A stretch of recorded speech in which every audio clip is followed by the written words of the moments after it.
प्राचीन उज्जैन की रातें, धुंध भरा श्मशान, राजा विक्रमादित्य का न्यायपूर्ण कंधा और बेताल की पहली रहस्यमयी कहानी। सुनिए, पापी कौन? जहां 3 लोगों के बीच पाप का फैसला राजा को करना पड़ता है।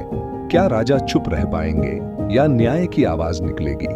जैसे जैसे कहानी आगे बढ़ेगी, सस्पेंस बढ़ता जाएगा और अंत में एक सवाल जो दिल को छू लेगा। लाइक, शेयर और सब्सक्राइब करें, सीरीज जारी रहेगी। बहुत पुरानी बात है। उज्जैन नगरी में राजा विक्रमादित्य राज्य करते थे।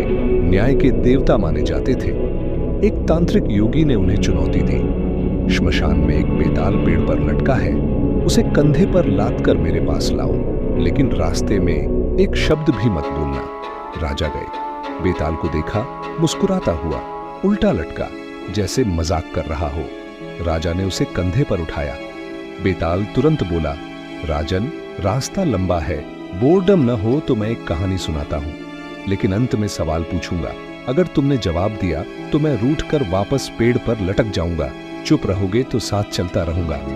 राजा चुप रहे। बेताल ने पहली कहानी शुरू की। कहानी, पापी कौन? काशी नगरी में प्रताप मुकुट नाम का राजा राज्य करता था। उसके पुत्र वज्र मुकुट बहुत सुंदर और बहादुर था। उसके सबसे अच्छे मित्र थे दीवान का बेटा, बुद्धिमान और वफादार। एक दिन दोनों राजकुमार और उसके मित्र जंगल में घूमने गए। वहां एक कमल का फूल देखा जिसमें एक संदेश छिपा था।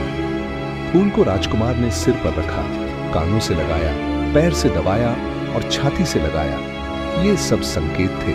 मतलब, मैं कर्नाटक की राजकुमारी पद्मावती हूं, तुम मेरे दिल में बस गए हो। राजकुमार पद्मावती से प्रेम में पड़ गया, लेकिन पद्मावती की शादी किसी और से तय थी। राजकुमार ने योजना बनाई, वो पद्मावती को भगा ले जाएगा।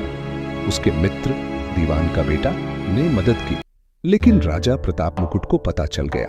गुस्से में उन्होंने राजकुमार को देश निकाला दे दिया। राजकुमार उदास होकर जंगल चला गया। उसके मित्र ने कहा, मैं तुम्हारे साथ नहीं जा सकता, लेकिन तुम्हारी मदद करूंगा। राजकुमार कर्नाटक पहुंचा, पद्मावती से मिला। दोनों भागने की योजना बनाई, लेकिन कोतवाल को शक हो गया। कोतवाल ने राजकुमार को पकड़ लिया। अब 3 लोग थे, राजकुमार, प्रेमी, दीवान का बेटा, मित्र और कोतवाल। राजकुमार बोला, मुझे मार दो, लेकिन पद्मावती को मत छेड़ना। मित्र बोला, मैंने राजकुमार की मदद की, मैं दोषी हूं। कोतवाल बोला, मैंने राजा का हुक्म माना, पकड़ा तो पकड़ा। अंत में तीनों ने फैसला किया, पाप किसका है? बेताल ने कहानी खत्म की और राजा से पूछा, राजन, बताओ, इस कहानी में असली पापी कौन? राजकुमार जो प्रेम में भागा, मित्र जो मदद की, या कोतवाल जो राजा का हुक्म माना, या फिर राजा प्रताप मुकुट जो बिना सोचे देश निकाला दिया? राजा विक्रम चुप नहीं रह सके।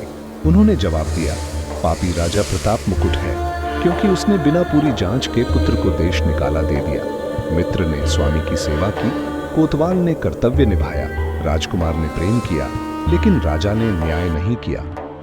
बेताल जोर से हंसा, बोला, सही जवाब, लेकिन अब मैं रूठ गया, और झट से कंधे से उतरकर वापस पेड़ पर लटक गया। राजा विक्रम फिर वापस गए, बेताल को उठाया और सिलसिला जारी रहा। क्या राजा इस बार चुप रह पाएंगे? अगले पार्ट में दूसरी कहानी, पति कौन, जहां 4 प्रेमी और एक जिंदा की गई राजकुमारी। सस्पेंस जारी रहेगा।